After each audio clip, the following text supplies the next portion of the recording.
সে অনেক কিছু শেখাতে চাইছে, শিখিয়ে দিতে চাইছে। তবে আমি একটা কথা বলি, ইউটিউব কিন্তু সিঙ্গেল ব্যক্তি হিসাবে জিনিসটা স্টার্ট করেছে, কারো সাহায্য নেওয়ার জন্য নয়। তাহলে তোমার ট্যালেন্ট কীভাবে ইউটিউব দেখবে? একটা পরিশ্রম করতে গেলে, মানে একতলা ছাদে উঠতে গেলে যদি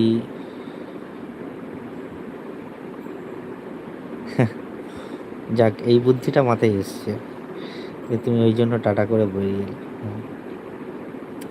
আমি বলি, আমাদের সিঁড়ির ধাপ থাকে, আমি যদি নিচের যদি সিঁড়িটাতে না পা দিই, ধাপটাতে পা দিই, আমার পা লম্বা হলে আমি 4 নম্বর ধাপে পা দিতে পারবো, 5 নম্বরে দিতে পারবো, নিশ্চয় কখনোই আমি 10 নম্বর ধাপে পা দিতে পারবো না। আর 10 নম্বর ধাপে পা দিয়ে আমি যদি ছাদে ওঠার কথা চিন্তা করি, তাহলে হয় আমাকে খুব পরিশ্রম করে লাফ মারতে হবে, আর যদি সেই লাফটা সঠিক হয় তবেই একমাত্র হবে।